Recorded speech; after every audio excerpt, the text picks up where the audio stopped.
चलो जी, तुमने last topic क्या पढ़ा था? वुल्वा पढ़ा था। तो फीमेल रिप्रोडक्टिव सिस्टम में जो लास्ट टॉपिक है वो वुल्वा नहीं है, उसके बाद है मेमोरी ग्लैंड। वुल्वा के बाद क्या है? Memory gland. तो एक बार मैं कंफर्म कर लेता हूँ, ऑर्डर यही है। हाँ, तो पहले स्ट्रक्चर आ गया इसका एंड नेक्स्ट टॉपिक पढ़ेंगे आज हम मेमोरी ग्लैंड। ठीक है, हेडिंग डालेंगे सारे बच्चे memory gland.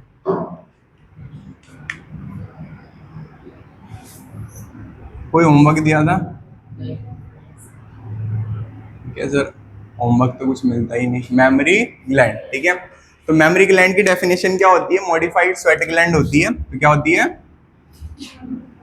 Modified sweat gland होती है। तो it is a modified sweat gland, ठीक है। एंड प्रेजेंट होती है पेयर में, present in pair on, present in pair on thoracic cavity,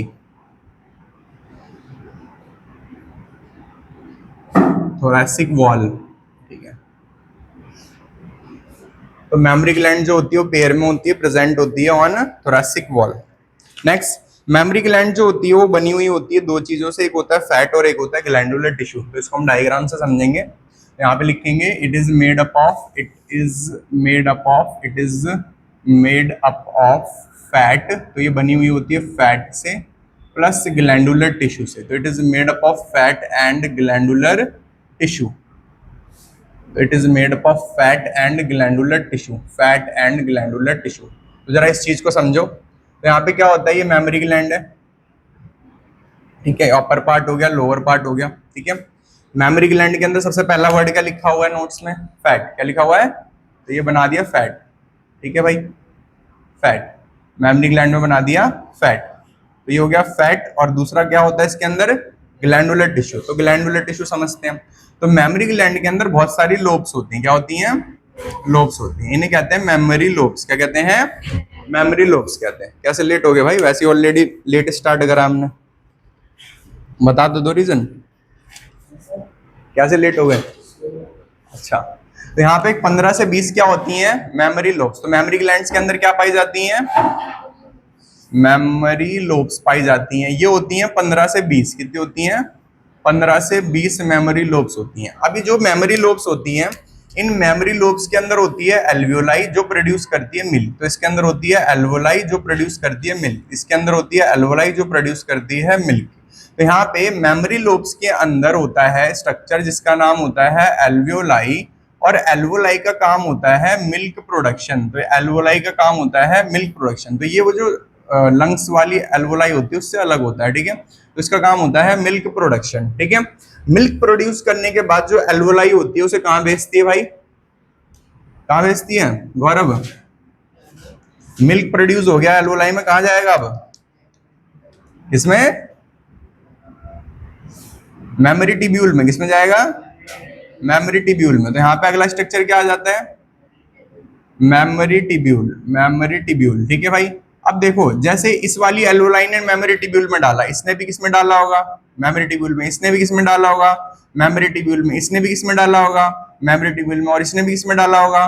memory tubule में। तो जितने भी मेमोरी टिब्यूल्स हैं वो मेमोरी टिब्यूल्स ज्वाइन करके, वो मेमोरी टिब्यूल्स ज्वाइन करके बनाते हैं मेमोरी लोब। क्या बनाते हैं?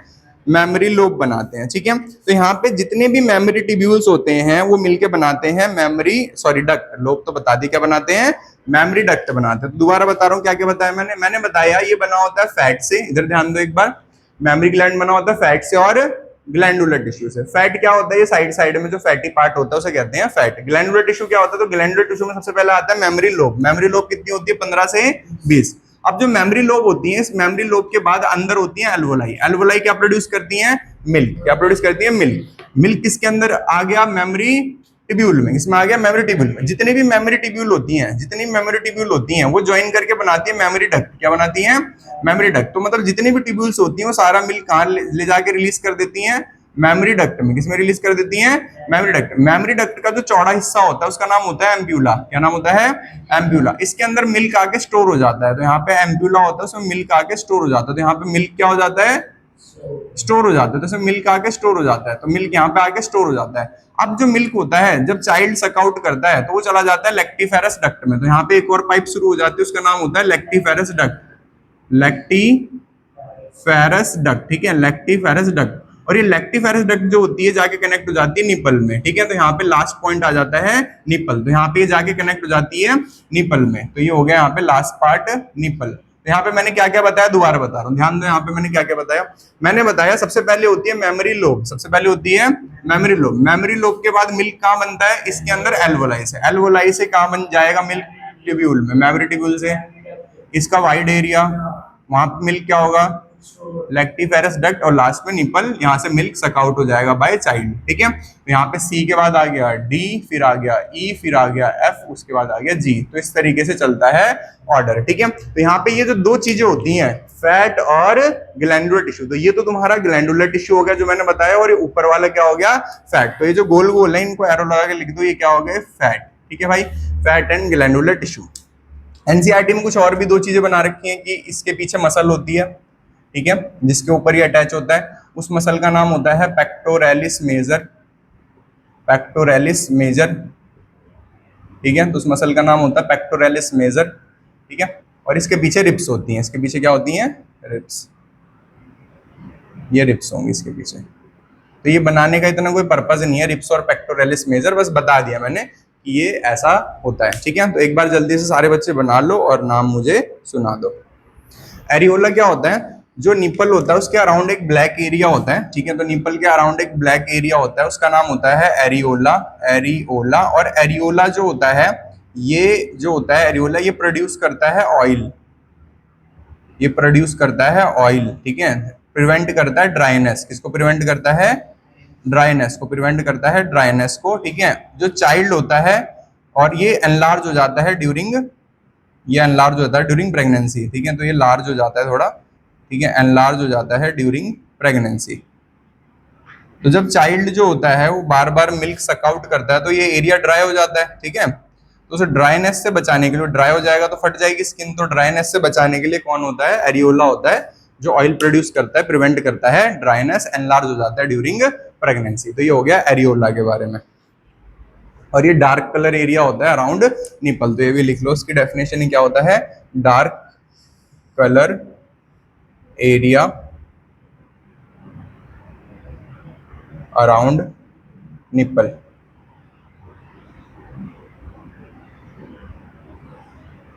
ठीक है। इसके पास ऑयल ग्लैंड होती है, ड्राइनेस प्रिवेंट करता है, एनलार्ज हो जाता है प्रेगनेंसी के टाइम पे। हॉर्मोन्स, मेमोरी ग्लैंड के कौन कौन से हार्मोन होते हैं, हाँ हाँ रख देना वहीं पे कार्तिक,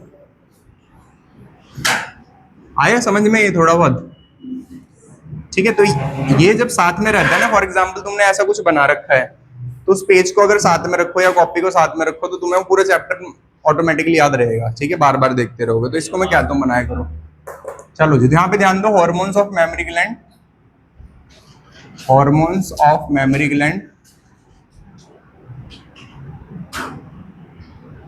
तो मेमोरी ग्लैंड के कौन कौन से हार्मोन होते हैं, hormones of memory gland, hormones of memory gland.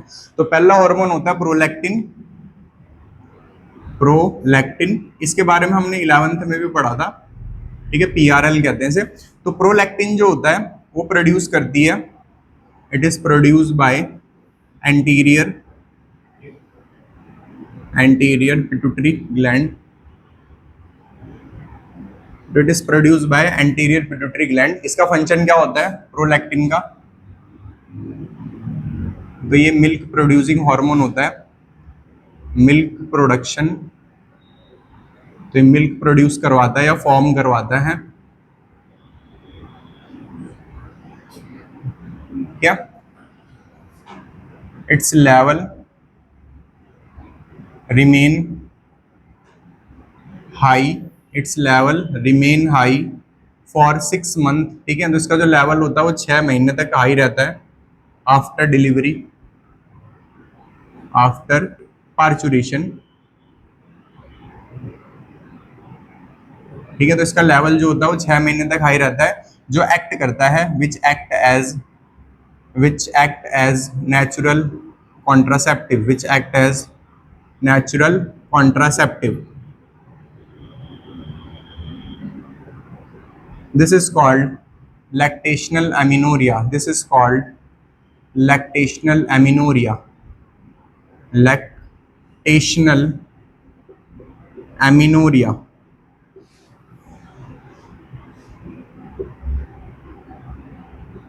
What is lactational amenorrhea?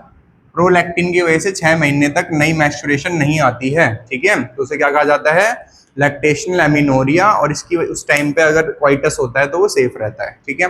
Second hormone आता है, उसका नाम होता है ऑक्सीटोसिन। तो हाइपोथैलेमस के दो ही हार्मोन होते हैं, ऑक्सीटोसिन और एडीएच, ठीक है। तो ऑक्सीटोसिन जो होता है, it is a hypothalamic hormone, it is a hypothalamic hormone, hypothalamic hormone. तो ये हाइपोथैलेमस का हार्मोन होता है, विच इज स्टोर्ड, जो जाके स्टोर किया जाता है, एंड रिलीज किया जाता है। तो स्टोर और रिलीज करने का काम किसका होता है, which is stored and released in posterior pituitary, ठीक है। तो ये स्टोर और रिलीज कहाँ पे होता है, एम्प्यूला कहाँ से आ गया, पोस्टीरियर पिट्यूटरी में, ठीक है। तो ऑक्सीटोसिन जो होता है वो स्टोर और रिलीज होता है कहाँ पे, मतलब पोस्टीरियर पिट्यूटरी का हार्मोन नहीं है ये, पर वहां पे जाके क्या होता है, ये स्टोर और रिलीज होता है। तो ध्यान रखना, इसका हार्मोन नहीं है, हार्मोन ही हाइपोथैलेमस का है, ठीक है। इसका काम क्या होता है ऑक्सीटोसिन का, तो फंक्शन क्या होता है, तो इसका फंक्शन होता है, it is a milk ejecting hormone. तो यहाँ पे जो ये एम्प्यूला होता है और जो एल्वोलाई होती है उनको कॉन्ट्रैक्ट करवाने का काम कौन करेगा, ऑक्सीटोसिन। तो ये होता है मिल्क इजेक्टिंग हार्मोन, तो मिल्क को इजेक्ट करवाने का काम करता है, तो it is a milk ejecting hormone, it is a milk ejecting hormone, ठीक है। तो ये हो गया फंक्शन ऑफ ऑक्सीटोसिन, किसका भाई, ये, हाँ किस, यहाँ पे लैक्टेशनल एमिनोरिया, ठीक है। लैक्टेशन एमिनोरिया क्या होता है कि पार्चुरेशन के 6 महीने तक ये नई मेंस्ट्रुएशन नहीं आने देता, कौन, प्रोलैक्टिन, ठीक है। इसकी वजह से उस टाइम पे अगर सेक्सुअल इंटरकोर्स होता है वो सेफ होता है, प्रेगनेंसी नहीं होगी, तो इसी को कहा जाता है लैक्टेशनल एमिनोरिया, जिसे नेचुरल कॉन्ट्रासेप्शन कहते हैं, ठीक है। अब आएगा फर्स्ट मिल्क, तो फर्स्ट मिल्क को कहा जाता है कोलेस्ट्रम। तो जो मदर का मिल्क प्रोड्यूस होता है आफ्टर डिलीवरी उसे कहा जाता है कोलेस्ट्रम, ठीक है। तो कोलेस्ट्रम क्या होता है, फर्स्ट मिल्क येलो इश इन कलर, ये फर्स्ट मिल्क होता है, येलो इश होता है, किसमें, कलर में, वेरी न्यूट्रिशियस होता है, ठीक है, वेरी न्यूट्रिशियस होता है। तो वेरी न्यूट्रिशियस होता है क्यों, पहला कारण कंटेन इम्यूनोग्लोबिन ए, इसमें एंटीबॉडी पाई जाती है, इट कंटेन इम्यूनोग्लोबिन ए, जिसे हम कहते हैं आईजीए, तो इसमें एंटीबॉडी ए होती है, ठीक है। दूसरा कंटेन करता है क्या, कंटेन करता है अल्फा लैक्टल ब्यूमिन प्रोटीन, ठीक है। तो दूसरा इसके अंदर इंपॉर्टेंट चीज होती है अल्फा लैक्टल ब्यूमिन प्रोटीन, ठीक है। तो ये बच्चे के लिए क्या होता है, बहुत इंपॉर्टेंट होता है, हेल्दी होता है, और कंटेन करता है फैट, हेल्दी फैट, ठीक है। तो बच्चे के लिए जो फैट, हेल्दी फैट होते हैं, अच्छे फैट जो होते हैं, वो कंटेन करता है, ठीक है। तो बताया जो फर्स्ट मिल्क होता है वो येलोइश इन कलर होता है, वेरी न्यूट्रिशियस होता है, इम्यूनोग्लोबिन होता है, इसमें अल्फा लैक्टल ब्यूमिन प्रोटीन होता है, ठीक है, और हेल्दी फैट होते हैं। तो टॉपिक का नाम है oogenesis। तो फीमेल में अब हम पढ़ रहे हैं oogenesis। तो ये जो टॉपिक है भाई, इस टॉपिक से 4 टॉपिक जुड़े हुए हैं, ठीक है। अगर ये समझ में आता तो अगले 4 समझ में आएंगे, और ये समझ में नहीं आता अगले 4 गए, मतलब 10 नंबर गए सीधे सीधे। तो oogenesis जो होता है, इसकी पहली डेफिनेशन होती है प्रोसेस ऑफ फॉर्मेशन ऑफ ओवा, प्रोसेस ऑफ फॉर्मेशन ऑफ ओवा। तो प्रोसेस ऑफ फॉर्मेशन ऑफ ओवा को पढ़ने से पहले हम जरा स्टेप्स की बात करेंगे कि स्पर्म फॉर्मेशन होते हुए कितने स्टेप्स थे। तो सबसे पहला स्टेप था मल्टीप्लिकेशन फेज, अगर याद हो, जर्माइनल एपिथेलियम ने डिवाइड करके बनाई थी oogonia सेल्स, क्या बनाई थी, ओगोनिया सेल्स। तो ये जो स्टेप था इसका नाम था मल्टीप्लीकेशन फेज। ओगोनिया सेल जो थी, सॉरी ओगोनिया सेल बोल रहा हूं, जर्माइनल एपिथेलियम ने बनाई थी स्पर्मेटोगोनिया। कौन सी बनाई थी? अब जो स्पर्मेटोगोनिया थी उसने बनाई थी प्राइमरी स्पर्मेटोसाइट। कौन सी बनाई थी? इसको हम कहते थे ग्रोथ फेज। कौन सा कहते थे? फिर हम कहते थे कि जो प्राइमरी स्पर्मेटोसाइट है it undergo 2 successive division and it produce secondary spermatocyte and spermatid. याद करो, this is called maturation phase. तो पहला फेज होता था मल्टीप्लीकेशन, दूसरा होता था ग्रोथ और तीसरा होता था मैच्योरेशन। सेम इसके अंदर भी 3 फेज है, ठीक है, सेम इसके अंदर भी 3 फेज है। तो यहाँ पे सबसे पहला जो फेज आता है उसका नाम आता है मल्टीप्लीकेशन फेज। क्या नाम होता है? Multiplication phase. Multiplication phase. तो मल्टीप्लीकेशन फेज में क्या होता है, जो ओवरी होती है उस ओवरी में जर्माइनल एपिथेलियम होती है। कौन सी सेल से बनी हुई होती है? ओवरी का डायग्राम याद करो, लास्ट क्लास में पढ़ाया था, क्यूबॉइडल एपिथेलियम से, ठीक है। तो मल्टीप्लीकेशन फेज में क्या होता है, जर्माइनल एपिथेलियम जो होती है, जर्माइनल एपिथेलियम जो होती है, जर्माइनल एपिथेलियम जो होती है ये डिवाइड करती है माइटोटिकली, डिवाइड करती है कौन से डिवीजन से? माइटोटिकली। तो माइटोटिकली डिवाइड करती है। तो जर्माइनल एपिथेलियम डिप्लॉयड होती है और माइटोसिस कर रही है तो अगली सेल भी डिप्लॉयड बनेगी। तो germinal epithelium divide mitotically and produce millions of oogonia cells and produce millions of oogonia cells। तो यहाँ पे बहुत सारी सेल्स बनती है जिनका नाम होता है oogonia cells, ठीक है। तो millions of oogonia cells and this occur in embryo stage, this occur in embryo stage. ये सब कहाँ चल रही है प्रोसेस? एम्ब्रियो स्टेज में। तो बताओ भाई पहला डिफरेंस मेल और फीमेल में, पहला डिफरेंस मेल और फीमेल के गैमेट फॉर्मेशन में पहला डिफरेंस। तो जो मल्टीप्लीकेशन फेज होता है भाई कार्तिक, मल्टीप्लीकेशन फेज जो होता है उसमें क्या होता है, मेल में मल्टीप्लीकेशन फेज में बनती है स्पर्मेटोगोनिया सेल। कौन सी सेल बनती है? और यहाँ कौन सी बनती है? oogonia cell, oogonia cell. Male में होता है प्यूबर्टी पे, मेल में प्रोसेस होती है, मेल फीमेल में शुरू हो जाती है एम्ब्रियो में, फीमेल में प्रोसेस शुरू हो जाती है एम्ब्रियो में, ठीक है भाई। तो यहाँ पे कितने oogonia बने? मिलियंस ऑफ, ठीक है, मिलियंस ऑफ तो 70-80 मिलियन करीब बन जाते हैं oogonia सेल्स, ठीक है। इसके बाद क्या होता है, this oogonia cell, second point लिखेंगे, this oogonia cell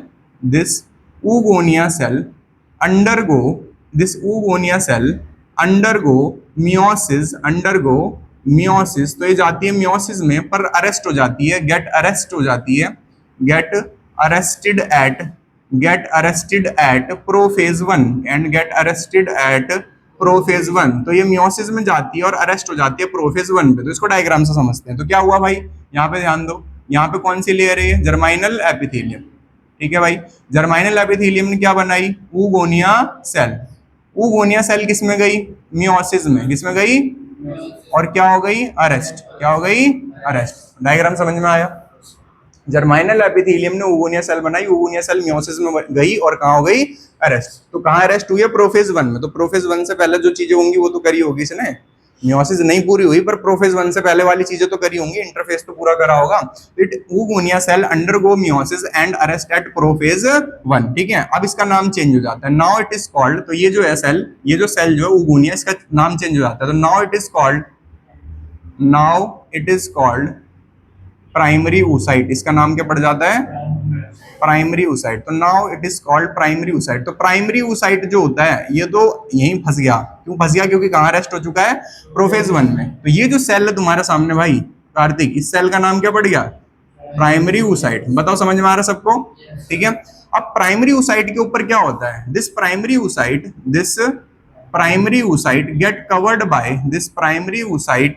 gate covered bye, ये कवर्ड हो जाती है, it get covered bye granulosa cells. ये किससे कवर हो जाती है? ग्रेनुलोसा सेल से। और इस ग्रेनुलोसा सेल का नाम होता है फॉलिकल्स। क्या नाम होता है? फॉलिकल्स, ठीक है। तो यहाँ पे ये कवर हो जाती है ग्रेनुलोसा सेल से या फॉलिकल से। तो ये जो oocyte थी ये किससे कवर हो जाएगी भाई? फॉलिकल से। किससे कवर हो जाएगी? फॉलिकल से। तो ये जो प्राइमरी oocyte है with follicle, primary oocyte with follicle, अब इसका नाम हो जाएगा प्राइमरी फॉलिकल। क्या नाम हो जाएगा? Primary follicle. तो प्राइमरी फॉलिकल क्या हो गया? जो इसकी बाहर की लेयर है, क्या है इसकी? बाहर की लेयर, अंदर जो सेल है उसका नाम क्या है, प्राइमरी oocyte। समझ में आया सबको? दोबारा बता रहा हूँ, क्या बताया, जर्माइनल एपिथेलियम ने बहुत सारी उगोनिया सेल बनाई, उगोनिया सेल मियोसिस में गई, रुक गई तो इसका नाम पड़ गया प्राइमरी oocyte। पर इसके बाहर थोड़ी कुछ रुक गया, इसके अंदर की प्रोसेस रुक गई है, तो इसके बाहर कुछ लेयर आ जाती है जिसका नाम होता है यूसा सेल, और इसका नाम पड़ जाता है प्राइमरी फॉलिकल। ठीक है, अंदर वाली सेल का नाम है प्राइमरी oocyte। तो मतलब यहाँ पे दो स्ट्रक्चर चल रहे हैं, अंदर वाला प्राइमरी oocyte, बाहर वाला फॉलिकल्स। ठीक है, बाहर वाला फॉलिकल। ये जो ग्रैनुलोसा सेल्स होती है ये प्रोड्यूस करती है, ये ग्रैनुलोसा सेल्स होती है, ये प्रोड्यूस करती है एस्ट्रोजन। क्या प्रोड्यूस करती है, एस्ट्रोजन। तो फीमेल में जो एस्ट्रोजन प्रोड्यूस होता है उसका रीजन कौन होता है, ग्रैनुलोसा सेल्स। ठीक है, तो ये जितनी बनती रहेंगी उतना एस्ट्रोजन बनता रहेगा, जितनी बनती रहेगी उतना एस्ट्रोजन बनता रहेगा। क्लियर होगी बात यहाँ पे? ठीक है भाई। अब ये जो जर्माइनल एपिथेलियम है, कौन सी एपिथेलियम है, जर्माइनल। कौन बच्चा ये बताएगा कि जो जर्माइनल एपिथेलियम होती है ये तो अपनी मियोसिस कर लेता है बिना अरेस्ट हुए, मियोसिस विदाउट एनी रिस्ट्रिक्शन। ठीक है, मियोसिस क्या होती है, इसमें रिस्ट्रिक्टेड होती है। ठीक है, रुक जाती है।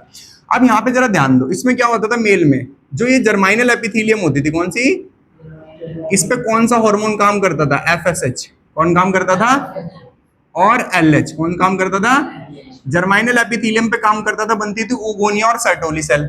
ओगोनिया नहीं, स्पर्मेटोगोनिया और सर्टोली सेल। और ये जाके काम करता था लेडिक पे, कहाँ काम करता था, और बनाता था टेस्टोस्टेरोन। कौन सा बनाता था, टेस्टोस्टेरोन। अब इस जर्माइनल एपिथेलियम पे कौन काम करेगा, एफएसएच। कौन काम करेगा, तो एफएसएच जो होती है वो जाके एक्ट करती है कहाँ पे, जर्माइनल एपिथेलियम पे। फिर वो क्या बनाती है, ओगोनिया। क्या बनाती है, ओगोनिया जाती है प्रोफेज 1 में, अरेस्ट हो जाती है। क्या हो जाती है, अरेस्ट हो जाती है, और उसका नाम पड़ जाता है प्राइमरी oocyte। उस पर कुछ सेल्स आ जाती है, उसका नाम पड़ जाता है प्राइमरी फॉलिकल। क्या नाम पड़ जाता है, प्राइमरी फॉलिकल। समझ में आ गई बात भाई? ठीक है, तो ये बताओ मल्टीप्लीकेशन फेज समझ में आया, मल्टीप्लीकेशन फेज समझ में आया? ठीक है, इतना जल्दी से याद करो सारे बच्चे, फिर आते हैं हम अगले फेज पे। ठीक है, तो हम अगले फेज पे आते हैं। तो अगले फेज का नाम होता है ग्रोथ फेज। क्या नाम होता है, ग्रोथ फेज। मल्टीप्लीकेशन फेज और अगला कौन सा होता है, ग्रोथ फेज। ग्रोथ फेज का दूसरा नाम होता है फॉलिकुलर फेज। इसका दूसरा नाम होता है फॉलिकुलर फेज। तो इसके नाम से समझ में आता है इस वाले फेज में सिर्फ फॉलिकल्स बढ़ेंगी। क्या बढ़ेंगी, फॉलिकल्स बढ़ेंगी। ठीक है, तो यहाँ पे मल्टीप्लीकेशन फेज में क्या क्या हो तुम्हें समझ में आ गया। और ग्रोथ फेज में क्या क्या होगा भाई, ग्रोथ फेज में मेल के अंदर ग्रोथ फेज में बनती है प्राइमरी स्पर्मेटोसाइट। क्या बनती है, और यहाँ पे बनेगी सेकेंडरी फॉलिकल। अभी देख लेना कैसे बनेगी। ठीक है, तो यहाँ पे बनेगी सेकेंडरी फॉलिकल। तो जरा देखो ग्रोथ फेज में क्या होगा, दिस प्राइमरी फॉलिकल, जो यहाँ पे लास्ट में क्या बनी थी, प्राइमरी फॉलिकल। तो दिस प्राइमरी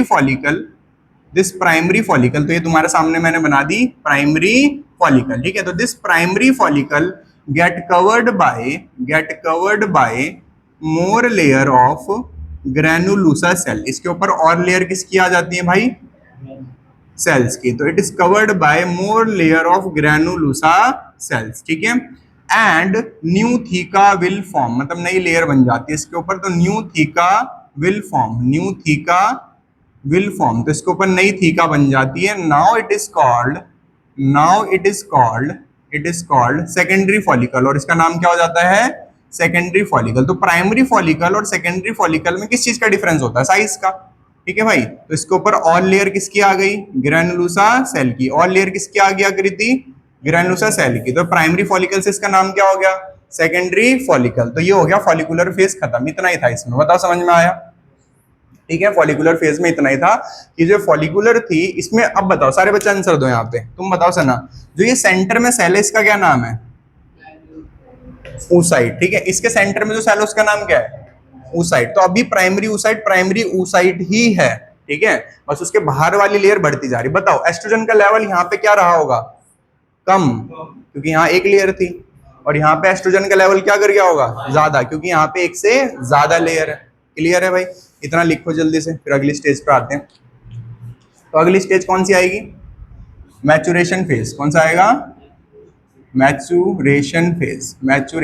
तो मैचुरेशन फेज में क्या क्या होता है भाई, तो देखो पहले ये वाला स्टेप देखो, समझ में आया नहीं आया। इसमें बनता है क्या, प्राइमरी स्पर्मेटोसाइट, इसमें बनती है सेकेंडरी फॉलिकल। ठीक है, अब यहाँ पे मैचुरेशन फेज में क्या होता था भाई, यहाँ पे क्या होता था मैचुरेशन फेज में, यहाँ पे बनती थी सेकेंडरी स्पर्मेटोसाइट एंड स्पर्मेटिड, है ना। सेकेंडरी स्पर्मेटोसाइट और स्पर्मेटिड, मतलब दो सेल बनते थे, सेकेंडरी स्पर्मेटोसाइट और स्पर्मेटिड। यहाँ पे भी दो सेल बनेगी, यहाँ पे बनेगी सेकेंडरी oocyte और first polar body, first polar body. तो यहाँ पे भी दो चीजें बनेंगी, सेकेंडरी oocyte बनेगा, प्राइमरी कन्वर्ट हो जाएगा सेकेंडरी में, और फर्स्ट पोलर बॉडी बनेगी। तो कैसे बनेगी वो समझेंगे, ठीक है। ये मैं डिफरेंस समझा रहा हूँ साथ साथ, ताकि अगर एग्जाम में आ जाएगी बताओ difference between male and female का oogenesis और स्पर्मेटोजेनेसिस में, ठीक है। तो ऐसे बताना पड़ेगा तुम्हें।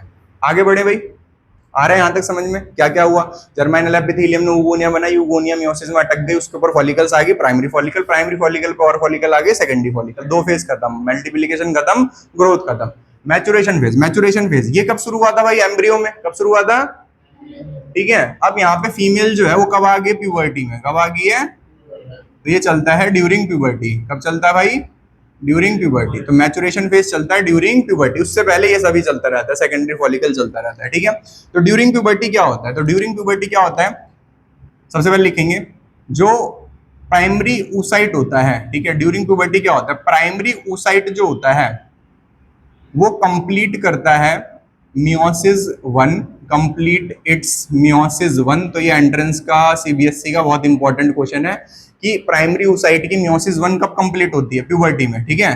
तो it primary oocyte complete it's meiosis 1 and form, और फॉर्म करता है, क्या फॉर्म करता है भाई? सेकेंडरी oocyte, ठीक है। सेकेंडरी oocyte, तो ये फॉर्म कर, इसी का नाम ओवा होता है, सेकेंडरी oocyte का नाम ही ओवा होता है। तो प्रोड्यूस करता है सेकेंडरी oocyte या ओवा, और साइड में बनाता है एक छोटी सेल जिसका नाम होता है फर्स्ट पोलर बॉडी, ठीक है। इसका नाम होता है first polar body, first polar body. तो यहाँ पे बनाता है बाय अनइक्वल डिवीजन। तो primary oocyte completed meiosis 1 and form क्या फॉर्म करता है? सेकेंडरी oocyte, सेकेंडरी oocyte और first polar body, and first polar body by unequal division, and first polar body कैसे बना रहा है? बाय अनइक्वल डिवीजन, क्योंकि एक छोटी बन रही है सेल और एक बड़ी बन रही है, तो by unequal division, by unequal division. बताओ भाई कार्तिक, समझ में आया क्या हुआ? तो प्राइमरी oocyte ने अपनी मियोसिस जो बचपन में शुरू करी थी, बचपन मतलब एम्ब्रियो में, वो अब कब पूरी हुई है? प्यूबर्टी पे। तो फॉलिकल बोल लिया भाई जब तुमने कुछ करा है तो हमें भी कुछ तूफानी करके दिखाना पड़ेगा, तो ये भी तूफानी करेगी। तो सेकंड स्टेप क्या आएगा यहाँ पे?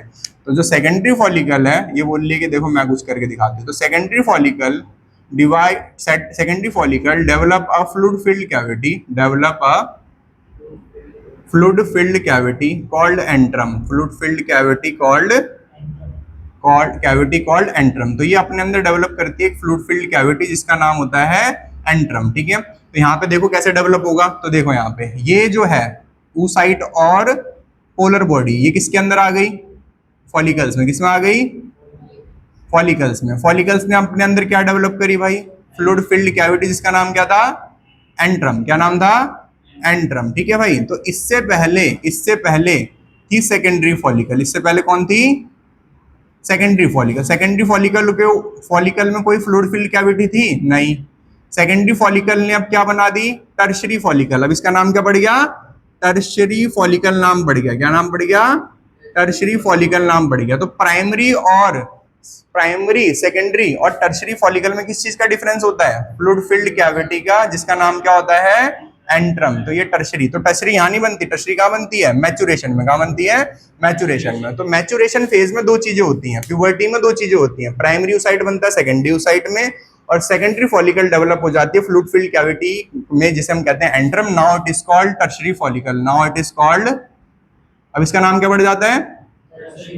टर्शरी फॉलिकल नाम पड़ जाता है, ठीक है। तो now it is called tertiary follicle, ठीक है। तो ये जितनी भी फॉलिकल की डेवलपमेंट हुई यहाँ से लेके पूरी, ठीक है, primary follicle, secondary follicle, tertiary follicle, ये सब फॉलिकल की डेवलपमेंट करवाई फॉलिकुलर स्टिमुलेटिंग हार्मोन ने। किसने करवाई?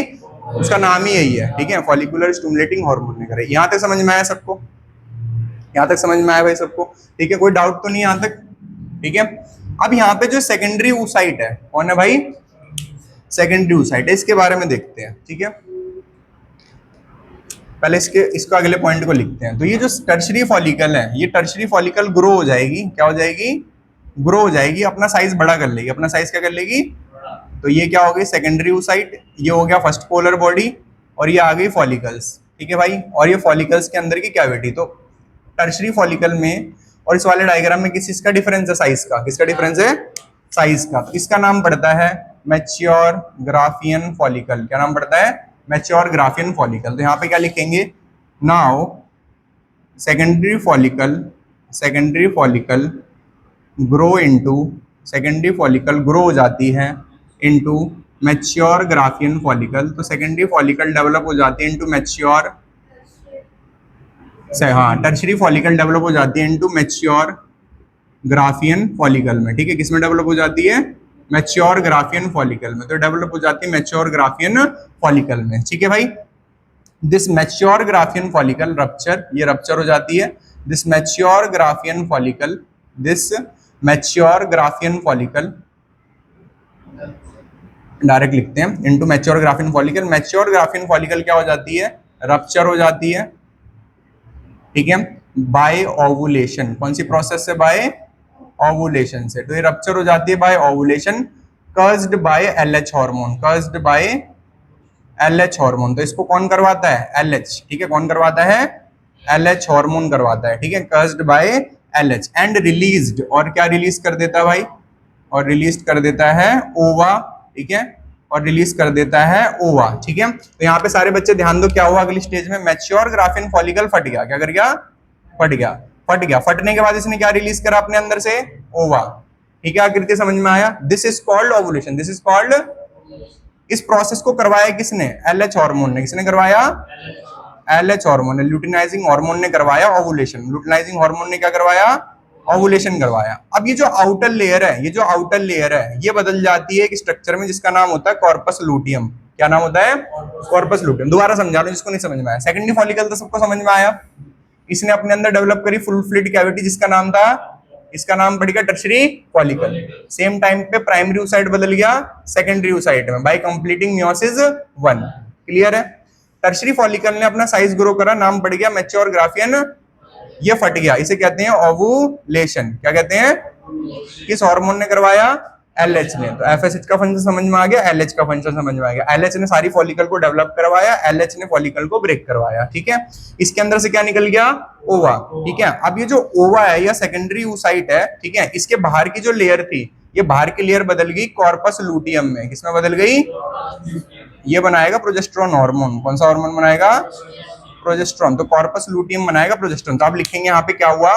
Tertiary follicle grow into mature Graafian follicle, rupture by ovulation caused by LH and released ova. ठीक है, outer layer get converted into, outer layer किसमें कन्वर्ट हो जाएगी? Outer layer get converted into, get बताओ भी, outer layer get converted into corpus luteum. ठीक है, तो जो आउटर लेयर है उसकी बदल जाएगी किसमें? कॉर्पस लूटियम में। और कॉर्पस लूटियम जो होगा ये रिलीज करेगा क्या? Release progesterone. तो एस्ट्रोजन कहां बना? फॉलिकल्स की वजह से। ठीक है, फॉलिकल्स की वजह से। ठीक है, तो यहाँ पे रिलीज होगा progesterone and little estrogen, and little estrogen. तो एस्ट्रोजन जो होता है ये फॉलिकल्स ही तो है। देखो इधर ध्यान दो भाई, जो ये फॉलिकल्स थी इन्होंने क्या बनाया?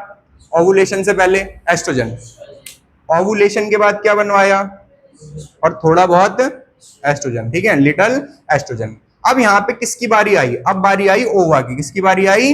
ओवा की। अब ओवा दो चीजों में जाएगा। किसमें जाएगा? दो चीजों में। अगर स्पर्म आया तो क्या बनेगा? जाइगोट। क्या बनेगा? जाइगोट बनेगा। अगर स्पर्म नहीं आया तो क्या हो जाएगा? मेंसेस। क्या हो जाएगा? मेंसेस। तो यहाँ पे अब ओवा के साथ दो चीजें होंगी। तो मैं इधर लिख रहा हूं, इधर ध्यान देना, इधर लिख रहा हूं। यहाँ पे क्या होगा? ओवा अंडरगो, ओवा sorry secondary oocyte undergo, secondary oocyte undergo meiosis 2, undergo meiosis 2, क्योंकि मियोसिस दो बार में होती है, मियोसिस 1 और मियोसिस 2। तो secondary oocyte undergo meiosis 2 and get arrested. फिर दोबारा क्या हो जाता है? अरेस्टेड, गेट अरेस्टेड और अरेस्ट हो जाएगा। अब दो चीजें होंगी। कितनी चीजें होंगी कार्तिक?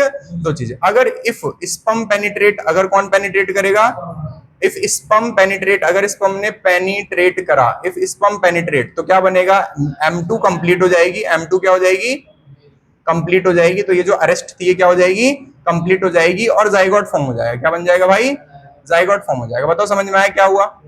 तो सेकेंडरी oocyte मियोसिस 2 में जाती है और अरेस्ट हो जाती है। अगर स्पर्म आया तो मियोसिस 2 कंप्लीट होगी, जाइगोट बन जाएगा। If sperm not came, if sperm not present, अगर स्पर्म नहीं आया तो क्या हो जाएगी? Menses occur. ठीक है, if sperm not present menses occur, खत्म, oogenesis खत्म। ठीक है भाई, तो दिस इज कॉल्ड oogenesis।